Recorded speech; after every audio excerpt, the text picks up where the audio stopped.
매엄추시오. 그 칼을 당장 거두란 말이오. 쩌렁쩌렁한 고함이 피비린내 진동하는 장터의 공기를 단숨에 갈랐다. 서슬퍼런 작두나리 늙은 소의 목덜미를 겨누던 그 찰나 도축업자의 거친 손이 허공에서 멈칫했다. 쇠망치보다 더 무거운 정적이 좌중을 덮쳤고 구경꾼들의 시선이 일제히 소리친 사내에게로 쏠렸다. 붉은 피가 흥건하게 고인 진흙바닥 위로 거칠게 숨을 몰아쉬며 뛰어든 이는 행색이 남루하기 짝이 없는 늙은 농부 김노인이었다. 그의 두 눈은 광기에 가까운 절박함으로 이글거리고 있었고 손에 쥐어진 낡은 전대자루는 파들파들 떨리고 있었다. 도축업자는 황당하다는 듯 피 묻은 앞치마에 칼을 쓱 문지르며 비릿한 웃음을 흘렸다. 아니, 이게 누구신가? 아랫마을 김영감 아니오? 제정신이 박힌 게요. 지금 신성한 재물을 잡는 굿판을 벌이는 것도 아니고 고깃덩이로 변하기 직전인 짐승 앞에서 무슨 해괴한 행패란 말이오. 주변의 왈패들이 낄낄거리며 김노인을 밀쳤으나 그는 마치 뿌리 깊은 고목처럼 꿈쩍도 하지 않은 채 오직 작두 아래 무릎 꿇린 늙은 소만을 응시하고 있었다. 그 소는 짐승이라기보다는 차라리 거대한 흉물에 가까웠다. 털은 군데군데 빠져 버짐이 피었고 갈비뼈는 가죽을 뚫고 나올 듯 앙상하게 드러나 있었으며 한쪽 뿔은 부러져 기괴하게 뒤틀려 있었다. 누가 봐도 밭을 갈기는커녕 제 몸 하나 가누기도 힘겨워 보이는 그저 가죽과 뼈만 남은 표였다. 하지만 김노인의 시선을 붙잡은 것은 그 초라한 몰골이 아니었다. 죽음을 목전에 둔 짐승의 눈, 그 깊고 검은 눈동자에서 툭 하고 떨어지는 굵은 눈물방울이었다. 그것은 짐승의 눈물이 아니었다. 마치 억겁의 세월을 견뎌온 인간의 회한이 담긴 듯한 말로 형언할 수 없는 슬픔과 원망이 뒤섞인 눈물이었다. 김노인은 홀린 듯 중얼거렸다. 내가 사겠소. 그 소 내가 사겠단 말이오. 도축업자는 기가 막히다는 듯 콧방귀를 뀌었다. 이보쇼 영감, 오늘따라 낮술을 과하게 드셨나? 이건 밭 가는 소가 아니오. 고기로 팔려고 해도 질겨서 개나 줘야 할 판국인데 이걸 사서 뭐 하려고? 설마 이걸로 농사라도 짓겠다는 게요. 구경꾼들 사이에서도 비웃음이 터져 나왔다. 평생 가난에 찌들어 살던 김노인이 미쳐도 단단히 미쳤다는 수군거림이 장터를 메웠다. 김노인은 주위의 조롱 따위는 귀에 들어오지 않는다는 듯 품속에서 꼬깃꼬깃하게 뭉쳐진 전대를 풀어헤쳤다. 그 안에는 그가 10년 동안 먹을 것 안 먹고 입을 것 안 입으며 손톱이 빠지고 등골이 휘도록 일해서 모은 전 재산이 들어있었다. 튼튼한 젊은 황소 한 마리를 장만하여 남은 여생을 번듯하게 농사지어 보겠다는 그와 아내의 평생 소원이 담긴 피 같은 돈이었다. 엽전 꾸러미가 짤랑거리는 소리를 내며 도축업자의 피 묻은 도마 위에 쏟아졌다. 이거면 되겠소? 내 전 재산이오. 이 소의 목숨값으로 부족하지 않을 것이오. 도축업자의 눈이 휘둥그레졌다. 늙고 병든 소 한 마리 값이라기에는 터무니없이 많은 액수였다. 그는 혹여나 김노인이 마음을 바꿀까봐 재빨리 돈을 쓸어 담으며 음흉한 미소를 지었다. 허허, 이 영감이 진짜 돌았구만. 뭐, 돈 준다는데 마다할 장사꾼이 어디 있겠소. 가져가시오. 대신 나중에 물러달라고 뗐으면 곤란하오. 그는 묶여있던 소의 고삐를 김노인에게 휙 던졌다. 그 순간 믿을 수 없는 일이 벌어졌다. 도축업자가 발로 차도 꿈쩍 않던 늙은 소가 김노인이 떨리는 손으로 고삐를 잡자마자 마치 기다렸다는 듯 스스로 자리에서 일어난 것이다. 비틀거리는 네 다리는 금방이라도 꺾일 듯 위태로웠으나 소는 기이할 정도로 침착하게 김노인의 곁으로 다가와 섰다. 그리고는 김노인의 거친 손바닥에 자신의 젖은 코를 비비며 뜨거운 입김을 내뿜었다. 그 숨결은 단순한 짐승의 것이 아니라 지옥 문턱에서 돌아온 자가 구원자에게 바치는 감사 혹은 그 이상의 무거운 맹세처럼 느껴졌다. 김노인은 소의 목덜미를 쓰다듬으며 목이 메어왔다. 가자. 집으로 가자. 그는 자신이 무슨 짓을 저질렀는지, 이 선택이 앞으로 어떤 파란을 불러올지 짐작조차 하지 못한 채 늙은 소를 이끌고 장터의 소란을 뒤로 했다. 등 뒤로 쏟아지는 사람들의 손가락질과 비웃음은 마치 날카로운 화살처럼 김노인의 굽은 등을 찔러댔지만 그는 한 번도 뒤돌아보지 않았다. 장터를 빠져나와 마을로 향하는 길은 멀고도 험했다. 해는 뉘엿뉘엿 서산으로 넘어가고 있었고 늦가을의 차가운 바람이 옷깃을 파고들었다. 소는 몇 걸음 떼지 못하고 멈춰서서 거친 숨을 몰아쉬기를 반복했다. 그때마다 김노인은 묵묵히 기다려주며 소의 등을 토닥였다. 내 이름은 이제부터 누렁이다. 비록 늙고 병들었지만 내 식구가 되었으니 굶기지는 않으마. 누렁이라고 불리게 된 소는 주인의 말을 알아듣기라도 한 듯 깊은 눈망울로 김노인을 응시하며 낮게 울었다. 그 울음소리는 일반적인 소의 음매하는 소리가 아니었다. 마치 땅속 깊은 곳에서 울려 퍼지는 지진의 전조처럼 묵직하고 굵은 저음이 김노인의 가슴을 쿵 하고 울렸다. 김노인은 순간 등골이 오싹해지는 기분을 느꼈다. 단순한 노쇠한 짐승이 아닌 무언가 영물, 엘링우를 데려온 것 같은 기묘한 예감이 그의 뇌리를 스치고 지나갔다. 하지만 이미 물은 엎질러졌고 그는 자신의 운명을 이 늙은 소와 함께하기로 마음먹었다. 마을 어귀에 도착했을 때는 이미 사방이 어둠에 잠긴 뒤였다. 초가 삼간 오두막집에서는 희미한 호롱불 빛이 새어 나오고 있었고 아내 박씨가 문 밖을 서성이며 남편을 기다리고 있었다. 영감, 이제 오시오? 그래, 튼튼한 놈으로 잘 골라오셨소? 어디 한번 봅시다. 아내는 기대에 찬 목소리로 달려 나왔으나 어둠 속에서 드러난 누렁이의 처참한 몰골을 확인하는 순간 그대로 자리에 주저앉고 말았다.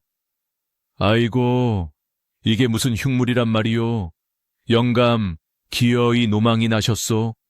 그 피 같은 돈을 다 털어 저런 송장을 사왔단 말이오. 아내의 통곡 소리가 고요한 밤하늘을 찢어놓았다. 그녀는 땅을 치고 가슴을 쥐어뜯으며 울부짖었다. 평생 소 한 마리 키워보겠다고 꾸준히를 마다하지 않았던 세월이 저 다 죽어가는 고깃덩어리 하나로 변해버렸다는 사실을 그녀는 받아들일 수 없었다. 김노인은 아무 말 없이 고개를 숙인 채 아내의 원망을 고스란히 받아냈다. 입이 10개라도 할 말이 없었다. 하지만 그는 누렁이의 고삐를 놓지 않았다. 아내는 밤새도록 알아누워 신음했고 김노인은 차가운 외양간으로 향했다. 오랫동안 비어있던 외양간은 거미줄이 쳐져 있고 한기가 감돌았다. 그는 자신의 방에 깔려있던 짚을 가져와 바닥에 두툼하게 깔아주고 부엌에서 남은 시래기를 끓여 따뜻한 여물을 만들었다. 많이 먹어라. 그래야 기운을 차리지. 누렁이는 김노인이 내민 여물통에 머리를 박고 허겁지겁 먹어치웠다.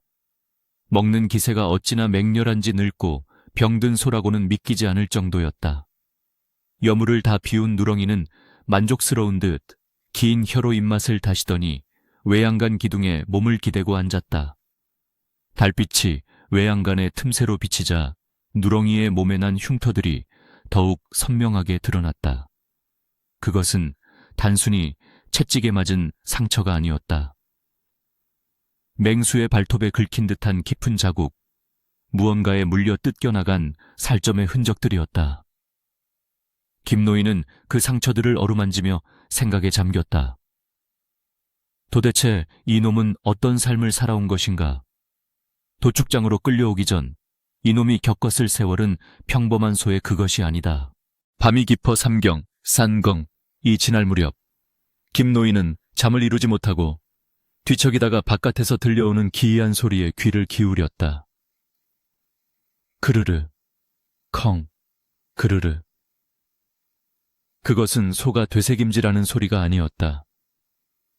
마치 거대한 맹수가 목구멍 깊은 곳에서 끌어올리는 듯한 살기 어린 그르렁거림이었다. 김노인은 문구멍을 통해 조심스럽게 외양간을 엿보았다. 그리고 그는 자신의 눈을 의심했다. 달빛을 등지고 서 있는 누렁이의 그림자가 벽에 비쳤는데 그 형상이 소의 것이라기보다는 웅크린 호랑이나 사자의 형상처럼 거대하고 위압적으로 보였기 때문이었다. 누렁이는 북쪽의 검은 산맥, 마을 사람들이 호식골이라 부르며 두려워하는 그 험준한 산세를 뚫어지게 응시하고 있었다. 누렁이의 두 눈에서는 파란 인광, 린광이 뿜어져 나오고 있었고 꼬리는 마치 채찍처럼 바닥을 탁탁 내리치고 있었다. 김노인은 마른 침을 삼켰다. 자신이 데려온 것은 단순한 소가 아니었다. 어쩌면 집안을 일으킬 복덩이일 수도 아니면 집안을 집어삼킬 재앙일 수도 있는 존재였다. 하지만 누렁이가 산을 향해 뿜어내는 그 적의 디익가 무엇을 의미하는지 그때의 김노인은 알지 못했다. 그저 막연한 두려움과 경외심에 사로잡혀 뜬 눈으로 밤을 지새울 뿐이었다. 다음 날 아침 마을은 김노인이 미쳐서 귀신 들린 소를 사왔다는 소문으로 발칵 뒤집혔다. 동네 아이들은 담장 너머로 돌을 던지며 미친 소, 똥소라고 놀려댔고 이웃들은 재수옴 붙는다며 김노인의 집 앞을 피해 다녔다. 그러나 김노인은 묵묵히 누렁이의 털을 빗겨주고 마른 풀을 베어다 날랐다. 그것이 자신에게 닥쳐올 가혹한 운명의 서막임을, 그리고 그 운명의 끝에 피 비린내 나는 혈투가 기다리고 있음을 그는 꿈에도 알지 못했다. 가난한 농부의 전 재산과 맞바꾼 이 늙은 소가 훗날 전설이 되어 사람들의 입에 오르내리게 될 줄은 그 누구도 상상하지 못했던 것이다. 하늘은 무심하게도 푸르렀다. 그 푸르름이 원망스러울 정도로 땅은 메말라 비틀어지고 있었다. 가을 거디가 끝나기 무섭게 닥쳐온 흉년은 마을 전체를 잿빛 절망으로 뒤덮었다. 빗방울 한번 구경하기 힘든 날들이 이어지자 논바닥은 거북이 등껍질처럼 쩍쩍 갈라졌고 겨우내 저장해 두었던 곡식 항아리는 바닥을 드러내기 시작했다. 이른바 보릿고개가 예년보다 훨씬 일찍 그리고 훨씬 혹독하게 찾아온 것이다. 마을 곳곳에서는 밥 짓는 연기가 끊겼고 굶주린 아이들의 울음소리마저 기운이 없어 잦아들었다. 사람들의 눈은 퀭하게 들어갔으며 서로를 마주보는 시선에는 흉흉한 살기마저 감돌았다. 남의 집 숟가락 개수까지 빤히 안다는 작은 마을이었지만 이제는 이웃이 굶어 죽어 나가도 거적대기 하나 덮어줄 여력이 없을 만큼 인심마저 메말라버린 것이었다. 그 처참한 굶주림의 한복판에 김노인의 오두막이 위태롭게 서 있었다. 김노인의 집 사정은 마을에서 가장 최악이었다. 땡전 한 푼 남기지 않고 전 재산을 털어 늙은 소를 사들였으니 당장 입에 풀칠할 양식조차 남아있지 않았다. 아내 박씨는 화병과 굶주림이 겹쳐 자리에 누운 지 오래였고 휑한 부엌 아궁기에는 찬바람만 드나들었다. 영감, 내 말이 들리시오? 저놈의 소새끼 당장 내다버리시오. 사람이 굶어 죽게 생겼는데 짐승밥 챙길 정신이 있단 말이오? 박씨는 쉰 목소리로 악을 쓰다가 기침을 토해냈다. 그녀의 말은 틀린 것이 없었다. 김노인 역시 며칠째 물배로 허기를 채우고 있었다. 백가죽이 등 가죽에 들러붙는 고통은 밤마다 그를 괴롭혔지만 그는 아내의 타박에도 묵묵부답으로 일관했다. 대신 그는 비틀거리는 몸을 이끌고 뒷산으로 올라가 마른 풀뿌리를 캐고 남의 집 타작마당에 떨어진 콩깍지나 집단을 주워 모았다. 그것은 자신을 위한 것이 아니라 오로지 외양간에 있는 누렁이를 위한 것이었다. 이복에 김영감 안에 있는가? 거친 고함과 함께 살인문이 걷어차일 듯 열렸다. 마을의 유지초에 부자댁의 마름 소작 관리인과 빚쟁이들이었다. 그들은 흙먼지를 일으키며 마당으로 들어와 김노인을 위협적으로 둘러쌌다. 마름은 곰방대를 딱딱 털며 빈정거렸다. 자네, 소장료가 밀린 지가 언젠데 아직도 소식이 없나? 들리는 소문에는 집안 기둥뿌리를 뽑아 소를 샀다지. 그 돈으로 빚 갚을 생각은 안 하고 대체 무슨 꿍꿍인가? 빚쟁이 중 하나가 외양간 쪽으로 성큼성큼 다가가더니 침을 퇴뱉었다. 채, 소꼴하고는 뼈만 앙상한 게 송장이 다 되었구만. 영감, 이 소를 우리한테 넘기시오. 고깃값으로 쳐서 빚의 일부라도 탕감해 줄 테니. 김노인은 화들짝 놀라 외양간 앞을 가로막고 섰다. 그의 눈빛이 전에 없이 매섭게 빛났다. 안 되네. 이 소는 내 식구야. 절대로 팔 수도 죽일 수도 없네. 내년 농사지어 꼭 갚을 테니 제발 돌아들 가게. 해요. 이 영감이 노망이 들어도 곱게 들지 못하고 이 흉년에 저런 비실비실한 소가 밭을 갈 수나 있겠나. 차라리 지금 잡아 마을 잔치나 버리는 게 낫지. 마름이 손짓하자 건장한 장정들이 김노인을 밀치고 외양간으로 난입하려 했다. 김노인은 바닥에 나뒹굴면서도 빚쟁이의 바짓가랑이를 붙잡고 늘어졌다. 안 돼. 이놈들아, 차라리 나를 잡아가라. 내 살을 베어가란 말이다. 처절한 절규가 마당을 울렸다. 그때였다. 외양간 안쪽 어둠 속에서 누렁이가 천천히 걸어 나왔다. 소는 빚쟁이들을 향해 고개를 낮게 깔고 콧김을 훅 내뿜었다. 그 순간 소란스럽던 장정들이 일제히 동작을 멈췄다. 누렁이의 눈빛, 그 깊고 서늘한 안광이 그들의 심장을 꿰뚫는 듯 했기 때문이다. 그것은 짐승의 위협이 아니라 마치 산전수전 다 겪은 무사의 살기, 샤치와도 같았다. 이 소 눈빛이 왜 이래? 빚쟁이들이 주춤거리며 뒷걸음질 쳤다. 마름은 헛기침을 하며 애써 태연한 척했지만 등줄기로 식은땀이 흐르는 것을 느꼈다. 에이, 재수 없어. 두고 보자, 김영감. 며칠 내로 돈을 마련하지 못하면 그땐 관에 고발해서라도 집을 빼버릴 테다. 그들은 쫓기듯 김노인의 집을 빠져나갔다. 소란이 잦아들자 김노인은 떨리는 몸을 일으켜 누렁이에게 다가갔다. 미안하다. 내가 못나서 네가 험한 꼴을 당하는구나. 그는 멍든 팔다리의 통증도 잊은 채 소의 목을 끌어안았다. 누렁이는 거친 혀로 주인의 젖은 뺨을 핥아주었다. 그날 밤 김노인은 부엌 구석을 뒤져 마지막 남은 쌀 한 줌과 결을 섞어 묽은 죽을 끓였다. 그리고 그것을 자신이 아닌 누렁이의 여물통에 부어주었다. 먹거라, 먹어야 산다. 김노인은 빈 그릇을 핥으며 물 한 사발로 줄인 배를 채웠다. 마을 사람들은 그가 미쳤다고 손가락질했지만 김노인의 눈에는 보였다.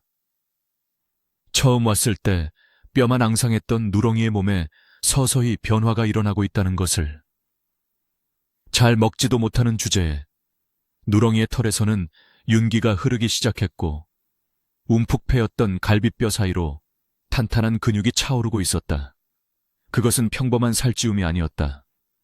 마치 잃어버렸던 옛 힘을 되찾아가는 과정처럼 보였다. 시간이 흐를수록 굶주림은 더욱 혹독해졌다.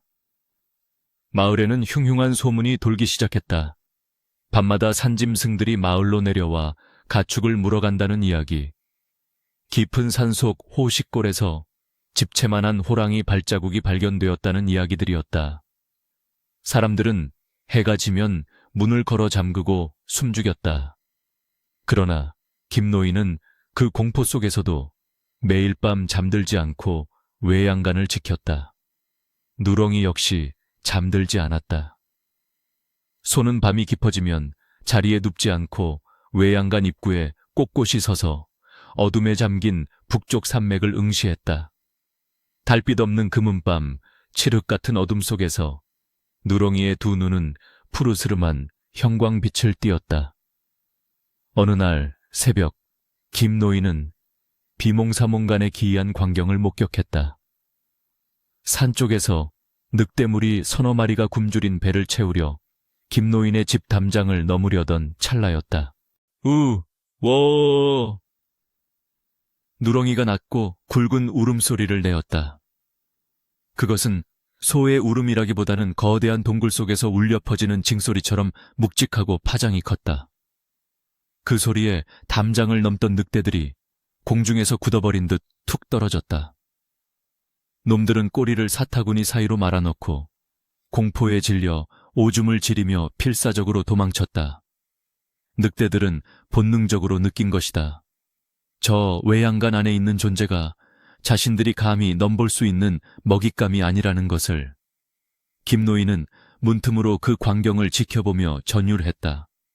누렁이는 늑대들이 사라진 뒤에도 한참 동안 산 쪽을 노려보며 콧김을 뿜었다.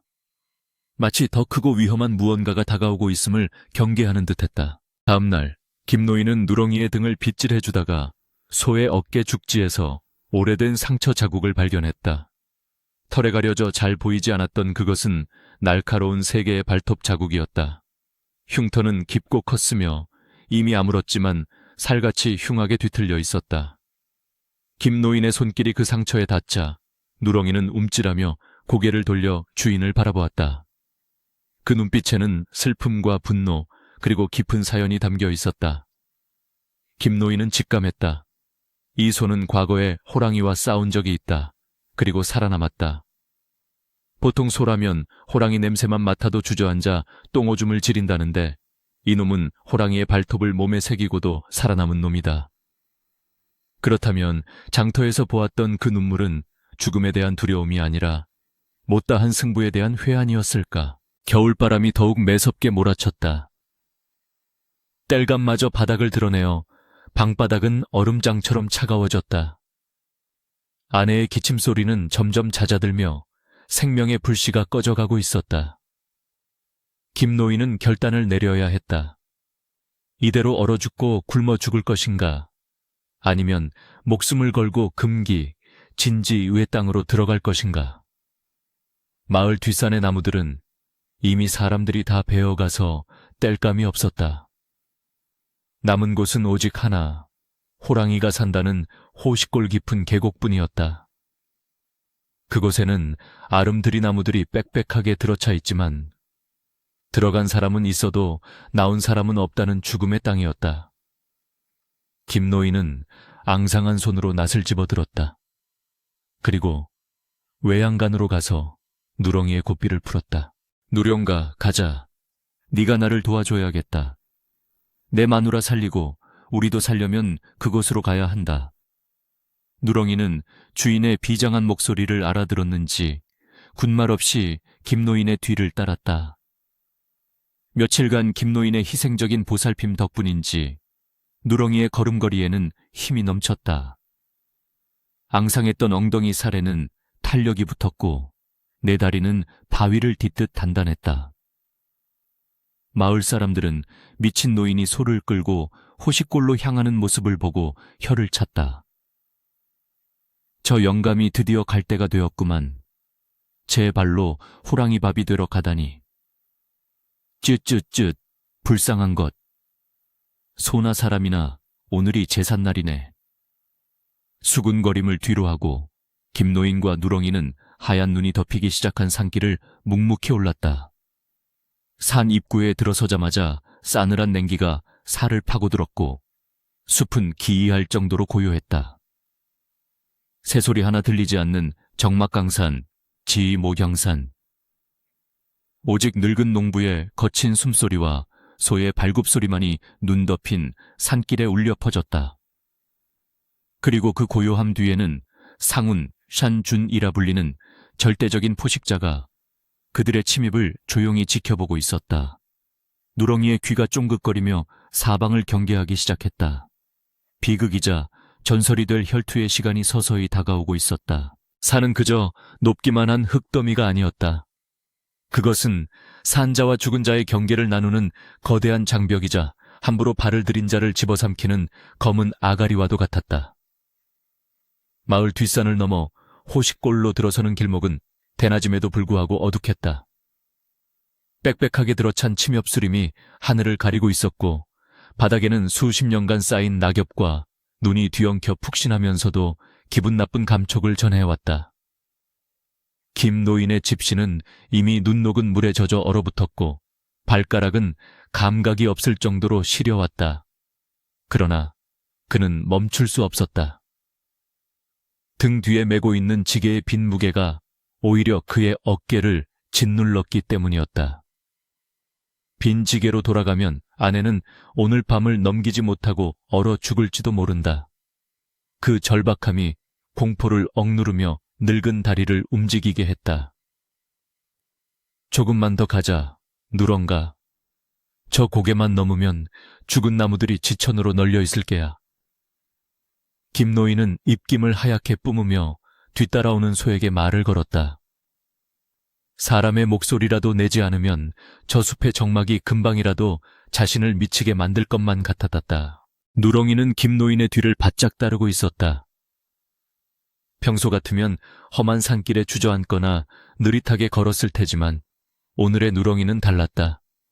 녀석은 마치 이 길을 알고 있다는 듯 아니면 무언가를 찾고 있다는 듯 거침없이 발을 내디뎠다. 울퉁불퉁한 바위와 미끄러운 빙판길에서도 소의 발굽은 땅을 단단히 움켜쥐며 미동조차 하지 않았다. 김노인은 문득 뒤를 돌아보다가 소의 눈과 마주쳤다. 녀석의 눈동자는 평소의 순한 갈색이 아니었다. 동공이 바늘처럼 수축되어 있었고 시선은 끊임없이 숲의 깊은 곳을 훑고 있었다. 소의 귀는 쉴 새 없이 움직이며 바람이 실어 나르는 미세한 소리까지 잡아내려는 듯 쫑긋거렸다. 김노인은 등골이 오싹해졌다. 이놈이 냄새를 맡고 있는 것인가? 그는 애써 불길한 생각을 떨쳐내며 걸음을 재촉했다.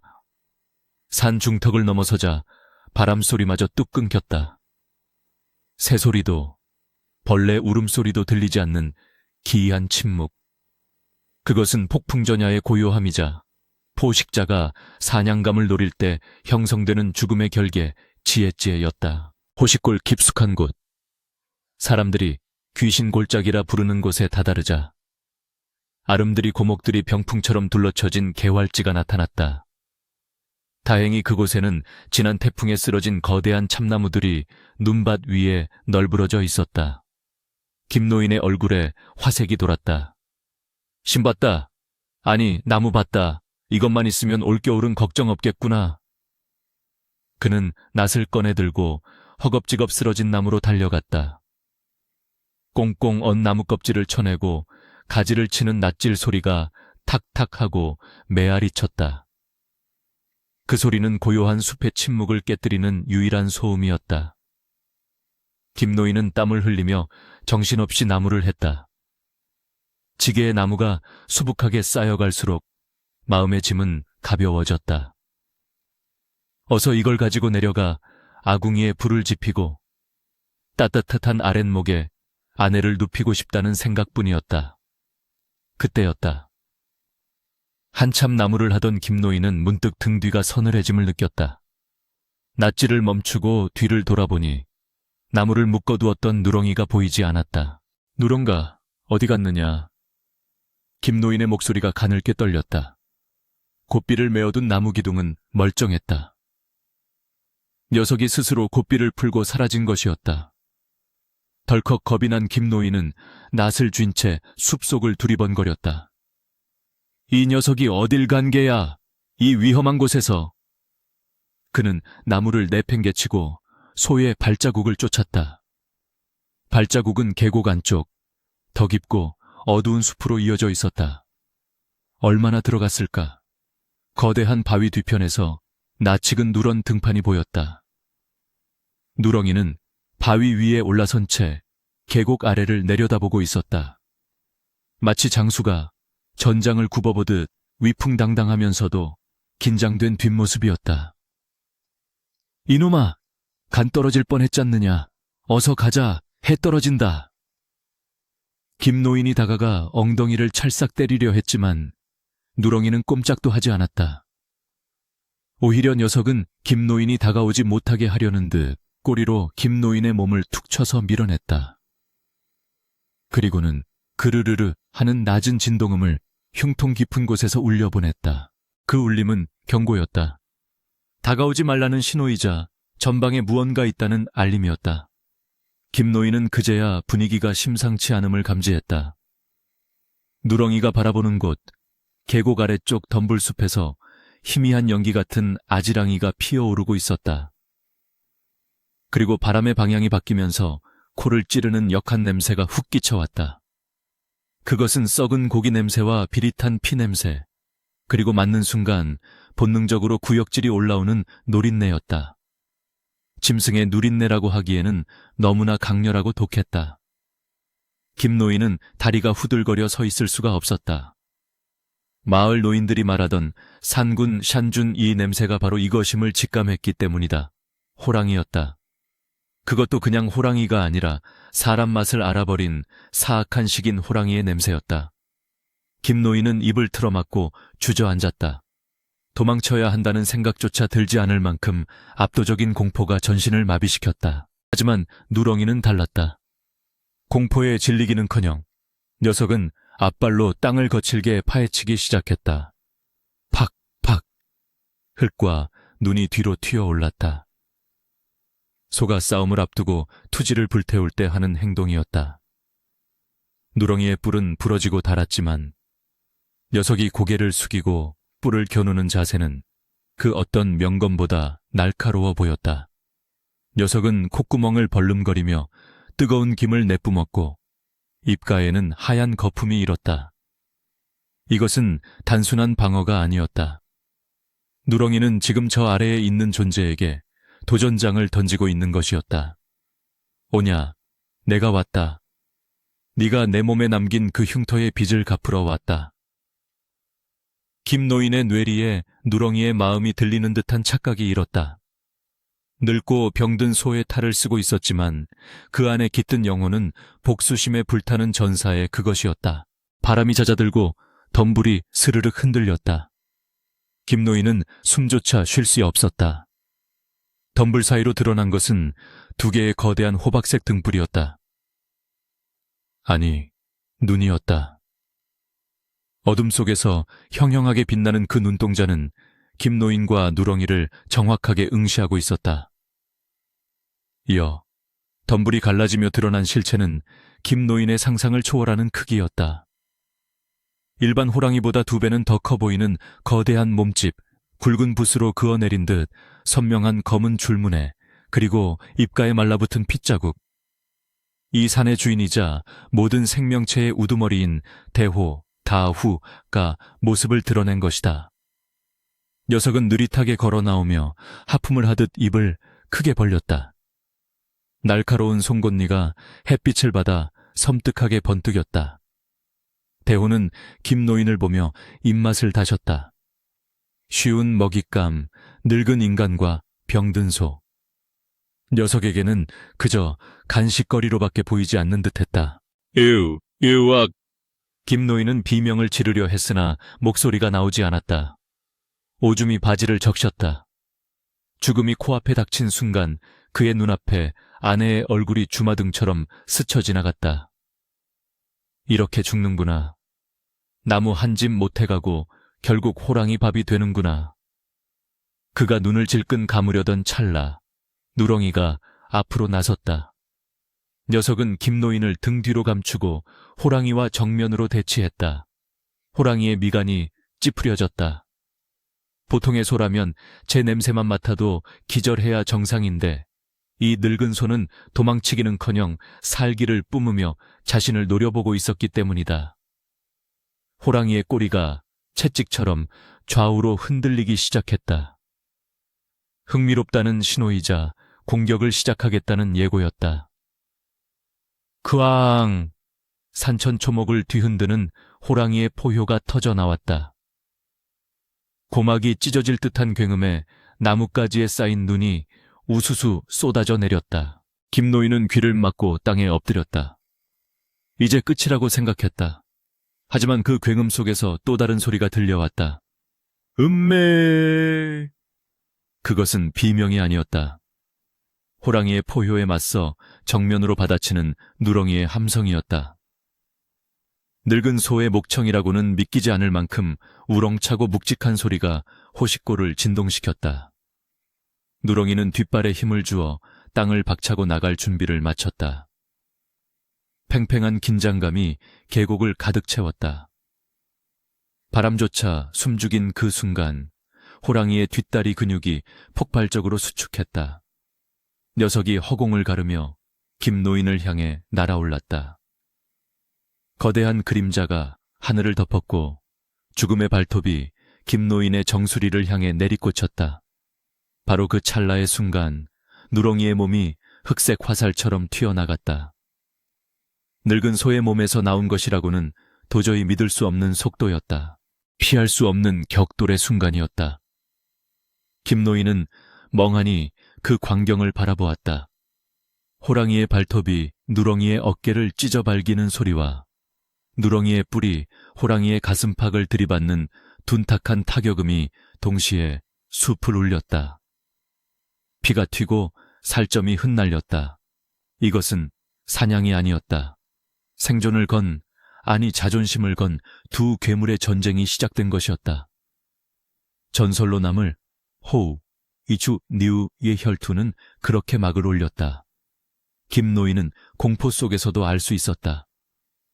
오늘 자신이 살아서 내려간다면 이 광경을 평생 잊지 못할 것이라고. 그리고 사람들은 믿지 않을 것이다. 늙은 소 한 마리가 산군을 상대로 물러서지 않고 맞서 싸웠다는 이 기적같은 이야기를 눈밭 위로 붉은 선혈이 낭자하게 뿌려지기 시작했다. 광 천지를 뒤흔드는 굉음과 함께 붉은 선혈이 허공에 흩뿌려졌다. 그것은 살과 살이 부딪히는 소리가 아니었다. 마치 거대한 바위 덩어리 두 개가 정면으로 충돌하여 산산조각이 나는 듯한 파열음이었다. 김노인은 충격파에 휩쓸려 뒤로 나뒹굴었다. 눈앞에 펼쳐진 광경은 현실이라기보다는 지옥도 디유트의 한 장면 같았다. 하늘을 날던 대오의 거체가 누렁이의 머리에 들이받쳐 공중에서 비틀거렸다. 호랑이의 날카로운 발톱이 누렁이의 어깨 가죽을 종이장처럼 찢어발겼지만 누렁이는 고통에 울부짖는 대신 오히려 더 맹렬하게 목에 핏대를 세우며 앞으로 돌진했다.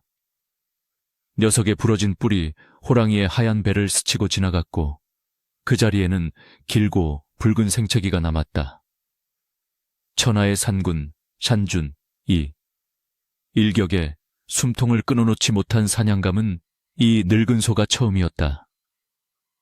대호는 중심을 잃고 눈밭에 처박혔으나 고양이과 맹수 특유의 탄력으로 즉시 튀어올랐다. 녀석의 눈빛이 당혹감에서 분노로 그리고 다시 섬뜩한 살기로 바뀌는 것은 순식간이었다. 크르르릉. 호랑이는 낮은 신음과 함께 이빨을 드러냈다. 단순한 먹잇감이 아님을 인정한 것이다. 녀석은 거리를 벌리며 누렁이의 주위를 빙빙 돌기 시작했다. 누렁이 역시 거친 숨을 몰아쉬며 호랑이의 움직임을 따라 고개를 돌렸다. 찢어진 어깨에서 흘러내린 피가 하얀 눈을 검붉게 물들이고 있었지만 누렁이의 네 다리는 땅에 뿌리를 박은 듯 요지부동이었다. 김노인은 바들바들 떨리는 손으로 낫을 움켜쥐었다. 도망쳐야 한다는 본능과 가족 같은 소를 두고 갈 수 없다는 의리가 치열하게 싸우고 있었다. 누렁가. 그의 목에서 쇳소리가 새어나왔다. 그때 호랑이가 다시금 몸을 낮췄다. 이번에는 정면이 아니었다. 녀석은 눈에 보이지 않을 만큼 빠른 속도로 측면을 파고들었다. 누렁이의 사각지대를 노려 목덜미를 물어뜯으려는 수작이었다. 하지만 누렁이는 이미 알고 있었다는 듯 뒷발을 들어 올려 호랑이의 턱을 걷어찼다. 퍽 하는 둔탁한 소리와 함께 호랑이의 고개가 뒤로 젖혀졌다. 명중이었다. 그러나 상대는 산중의 왕이었다.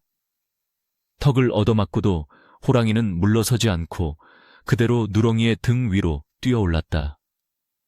단검보다 날카로운 발톱이 소의 등판에 깊숙이 박혔다. 음매에 누렁이가 고통에 몸부림치며 날뛰기 시작했다. 등 뒤에 달라붙은 사신, 시셴을 떼어내기 위해 녀석은 미친 듯이 몸을 흔들고 제자리에서 펄쩍펄쩍 뛰었다. 호랑이는 아랑곳하지 않고 누렁이의 목덜미를 향해 이빨을 박아 넣으려 안간힘을 썼다. 굵은 핏줄이 지나가는 목을 물리면 그것으로 끝이었다. 김노인은 비명을 지르며 낫을 휘둘렀으나 맹수들의 싸움판에 끼어들기에는 역부족이었다. 호랑이의 꼬리가 채찍처럼 김노인을 후려쳤고 그는 낫을 놓치며 저만치 굴러떨어졌다. 절체절명의 순간 누렁이의 눈이 뒤집혔다. 흰자위가 붉게 충혈되더니 이내 이성이 사라진 광기, 구황기 많이 남았다. 녀석은 호랑이를 등에 매단 채로 계곡 옆에 우뚝 솟은 거대한 바위를 향해 전력 질주했다. 자폭이나 다름없는 행동이었다. 쿵! 지축이 울리는 소리가 났다. 누렁이는 자신의 몸을, 아니 등에 붙은 호랑이를 바위에 그대로 지식여버린 것이다. 깨갱! 호랑이의 입에서 처음으로 비명에 가까운 소리가 터져 나왔다.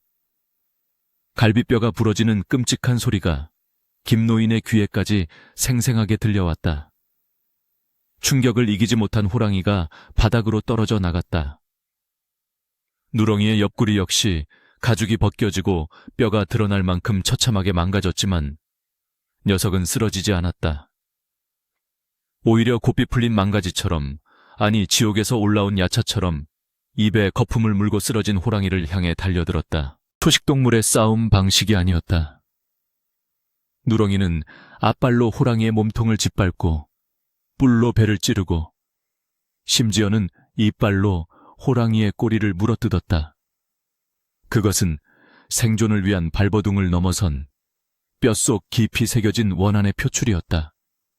김노인은 멍하니 그 광경을 바라보았다. 평생 밭이나 갈고 짐이나 나르던 순한 짐승이 아니었다. 저것은 분노 그 자체였다. 호랑이 역시 당하고만 있지는 않았다. 녀석은 누워서도 앞발을 휘둘러 누렁이의 얼굴을 핥휘었다. 누렁이의 한쪽 눈에서 피가 솟구쳤다. 그러나 누렁이는 눈 하나 깜짝하지 않고 피 칠갑이 된 얼굴을 들이밀며 호랑이의 목을 들이받았다. 피와 눈, 흙먼지가 뒤엉켜 아수라장이 된 호식골은 두 괴물의 거친 숨소리와 살 부딪히는 소리로 가득 찼다. 호랑이는 당황했다. 태어나서 수많은 짐승을 잡아먹고 숱한 도전자들을 물리쳤지만 이런 놈은 처음이었다. 제 살이 찢겨나가는 고통을 무시하고 오직 상대를 죽이기 위해서만 움직이는 이 미친 소에게서 호랑이는 처음으로 공포라는 감정을 느꼈다. 호랑이는 승산이 없음을 직감하고 몸을 빼려 했다. 하지만 누렁이는 놔줄 생각이 없었다. 도망치려는 호랑이의 뒷다리를 뿔로 걸어 넘어뜨린 누렁이는 자신의 전 체중을 실어 호랑이의 가슴팍을 무릎으로 찍어 눌렀다. 우워어.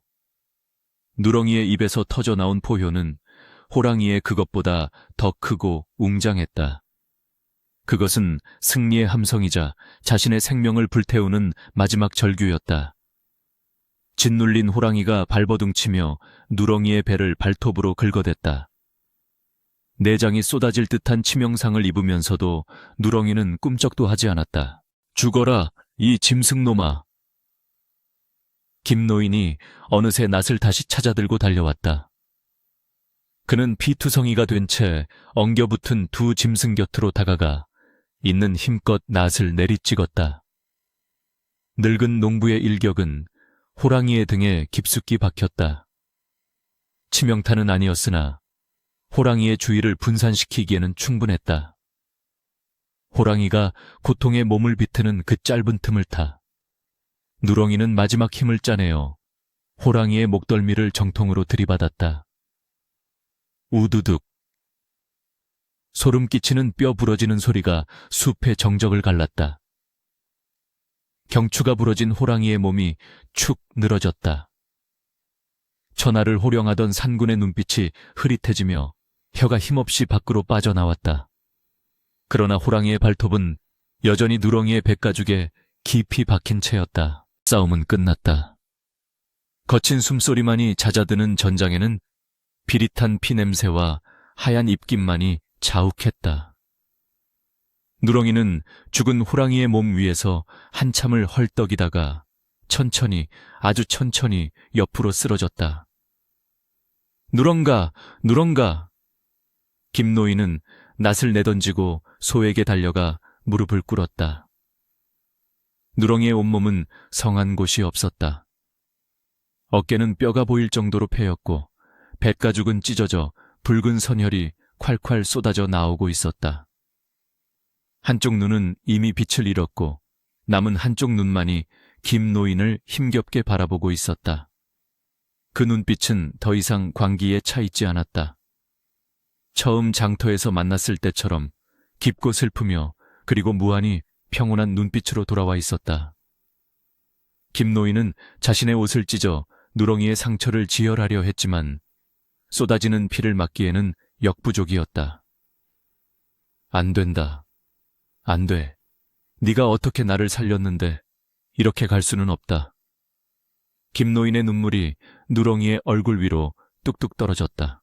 누렁이는 힘겹게 고개를 들어 김노인의 손등을 핥았다. 까슬까슬한 혀의 감촉이 느껴지자 김노인은 오열했다. 녀석은 알고 있었다. 자신의 시간이 얼마 남지 않았음을. 하지만 녀석의 표정에는 후회가 없었다. 자신을 거두어주고 이름 없이 죽어갈 운명에 누렁이라는 이름을 붙여준 주인. 그 은혜를 갚았다는 안도감이 녀석의 마지막을 감싸고 있었다. 누렁이는 김노인의 품에 얼굴을 묻고 길게 숨을 내쉬었다. 그리고는 몸을 일으키려 안간힘을 썼다. 가만히 있어라. 움직이면 피가 더 난다. 김노인이 말렸지만 누렁이는 고집스럽게 앞다리를 펴고 일어섰다. 비틀거리는 다리는 금방이라도 꺾일 듯 했으나 녀석은 기어이 네 발로 서는데 성공했다. 그리고는 턱짓으로 김노인의 지게를 가리켰다. 나무를 해가라는 뜻이었다. 이 미련한 놈아, 지금 나무가 문제냐? 김노인은 가슴을 치며 통곡했다. 하지만 누렁이는 요지부동이었다. 자신이 죽기 전에 주인이 따뜻한 겨울을 날 수 있도록 나무를 지고 내려가야 한다는 그것이 이 소의 마지막 집념이었다. 김노인은 흐르는 눈물을 닦으며 억지로 지게를 짊어졌다. 그리고 호랑이의 시체는 거들떠보지도 않고 비틀거리는 누렁이를 부축하며 산을 내려오기 시작했다. 피 묻은 발자국이 눈 위에 길게 이어졌다. 하늘에서는 다시 눈이 내리기 시작했다. 하얀 눈송이들이 붉은 피를 덮어주려는 듯 소복이 내려앉았다. 산을 내려오는 길은 올라갈 때보다 1000배는 더 길고 고통스러웠다. 누렁이는 몇 번이나 무릎을 꿇었지만 그때마다 김노인의 울 섞인 격려에 다시 일어섰다. 그것은 생명의 힘이 아니라 오직 정신력으로 버티는 기적의 행군이었다. 마을 어귀에 도착했을 때 해는 이미 져서 사방이 어둠에 잠겨 있었다. 마을 사람들은 횃불을 들고 웅성거리고 있었다. 낮에 산에서 들려온 호랑이의 포효와 소의 울음소리에 겁을 먹고 김노인의 시신이라도 수습하려 모여든 것이었다. 그러나 어둠 속에서 나타난 것은 귀신이 아니었다. 피투성이가 된 채 서로를 의지하며 걸어오는 늙은 농부와 소였다. 저거 김영감 아니야? 그리고 저 소는 세상에. 사람들은 경악하며 길을 텄다. 누렁이의 모습은 처참하기 그지없었으나 그 뿜어내는 기백은 산군을 제압한 승리자의 위엄을 갖추고 있었다.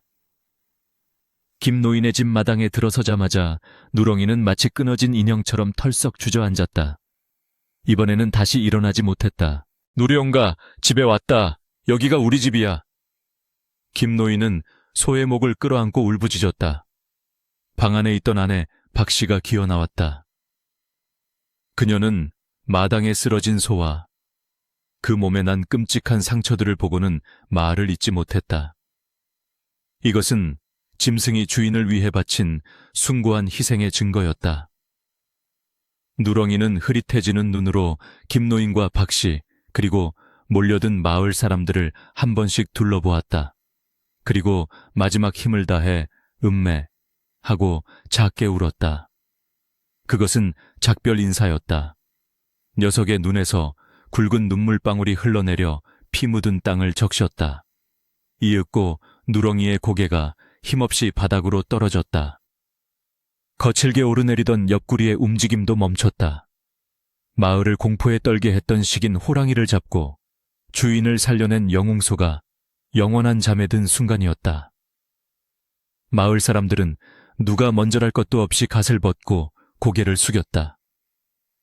밤하늘의 별들도 슬픈 듯 빛을 잃고 구름 뒤로 숨어버린 쓸쓸하고도 장엄한 밤이었다. 다음 날 아침 마을은 마치 국상, 구호상이라도 난 듯 침통한 정막에 잠겨 있었다.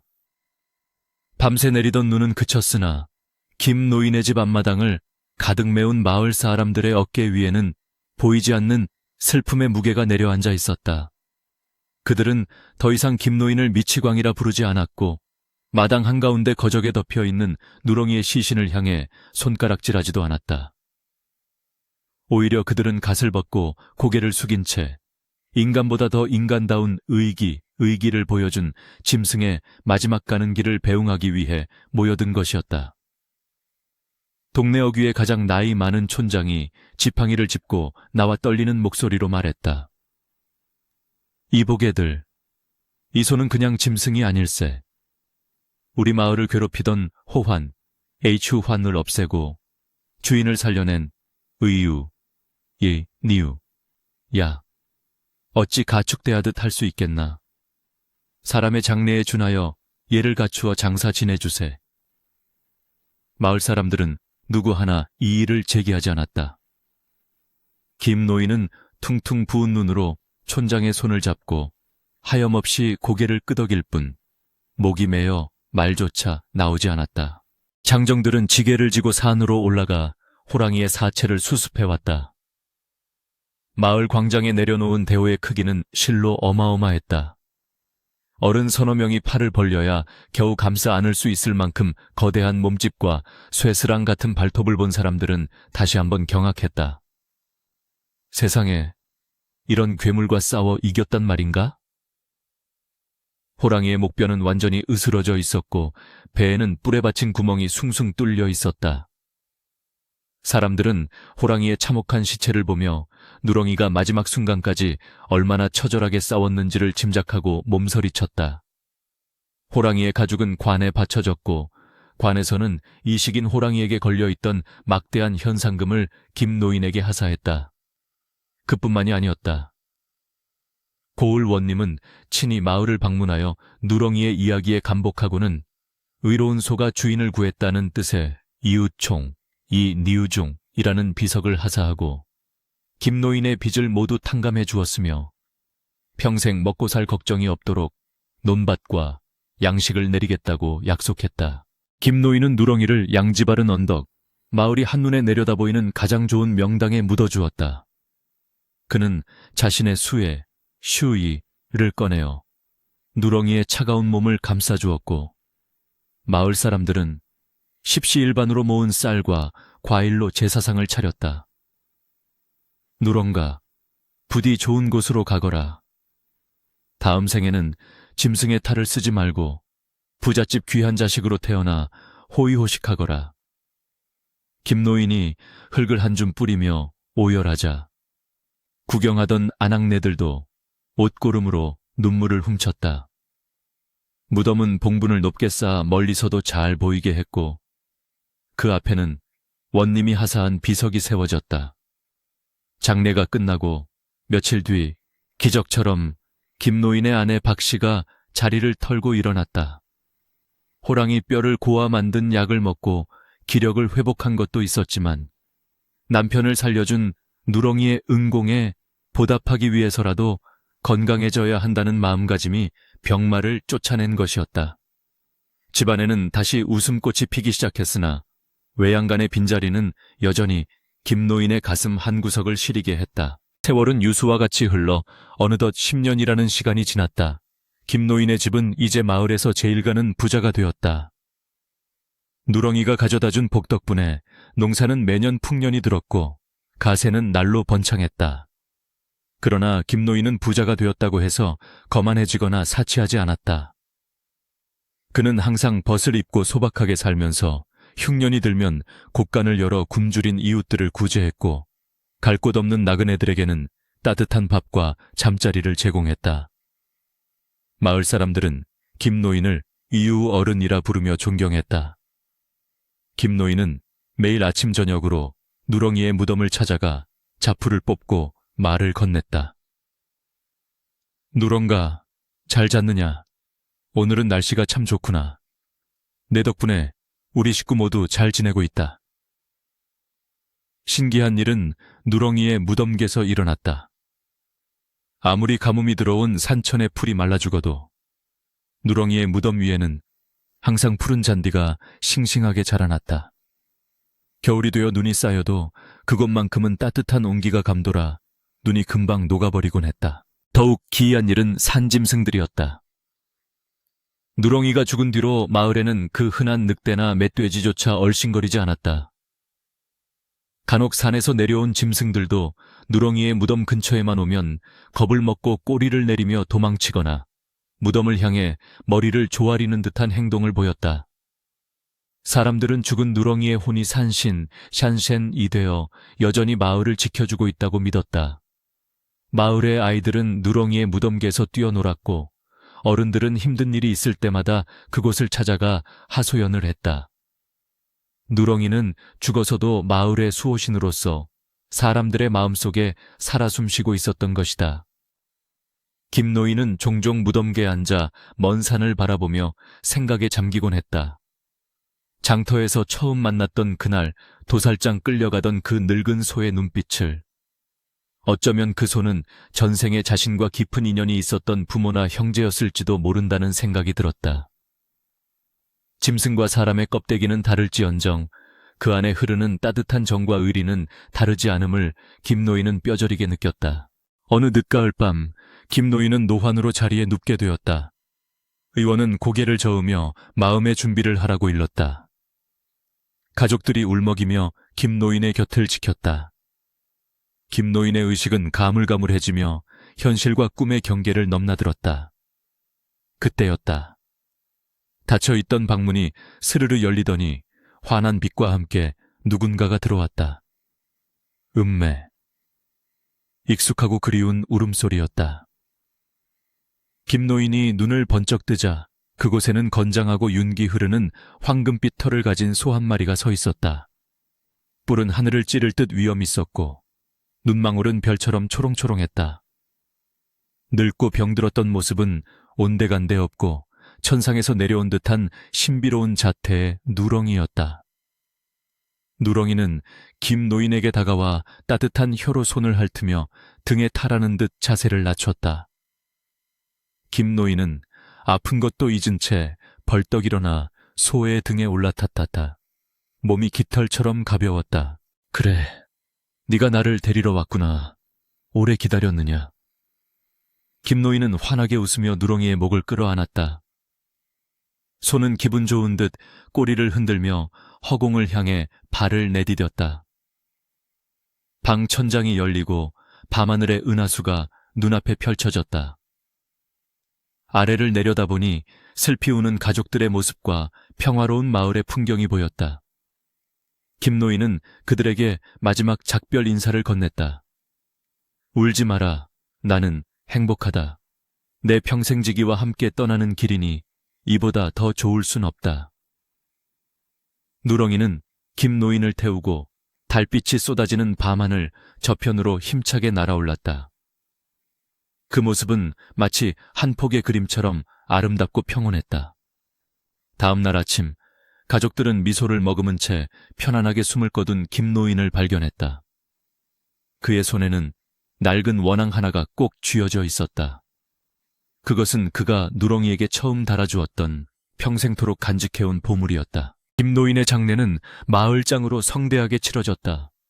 사람들은 김노인을 누렁이의 무덤 바로 옆에 묻어주었다. 살아서도 죽어서도 함께하라는 배려였다. 이후로 그곳은 쌍효총, 슈앙쇼니우종략이라 불리며 전국 각지에서 사람들이 찾아오는 명소가 되었다. 사람들은 그곳에서 인간보다 더 깊은 의리를 보여준 소와 그 소를 가족처럼 아꼈던 농부의 이야기를 전해 들으며 눈시울을 붉혔다. 세월은 흘러 비석은 이끼에 덮이고 무덤의 흙은 비바람에 깎여나갔지만 그들이 남긴 이야기는 입에서 입으로 전해지며 영원히 사라지지 않았다. 어른들은 아이들에게 머리맡에서 이렇게 가르쳤다. 비록 말 못하는 짐승일지라도 진심으로 대하면 그 마음을 아는 법이란다. 하물며 사람과 사람 사이에는 오죽하겠느냐. 은혜를 입으면 반드시 갚고 생명을 귀하게 여기는 마음, 그것이 바로 사람의 도리이니라. 오늘날까지도 그 마을 뒷산에는 바람이 불면 숲이 울리는 소리가 들린다고 한다. 귀를 기울여 자세히 들어보면 그것은 숲의 바람소리가 아니라 호랑이를 꾸짖는 용맹한 소의 울음소리와 껄껄 웃으며 소를 타는 노인의 웃음소리가 어우러진 노래처럼 들린다고 전해진다. 미물이라 천대받던 소가 보여준 숭고한 희생, 그리고 그 희생을 헛되이 하지 않고 평생을 감사하며 살아간 한 인간의 아름다운 동행. 이 이야기는 삭막해져가는 세상 사람들의 가슴속에 작은 등불 하나를 켜주며 진정한 사랑과 의리가 무엇인지를 묵직하게 일깨워주고 있다. 호시골의 전설은 그렇게 끝이 났지만 그 울림은 영원토록 계속될 것이다.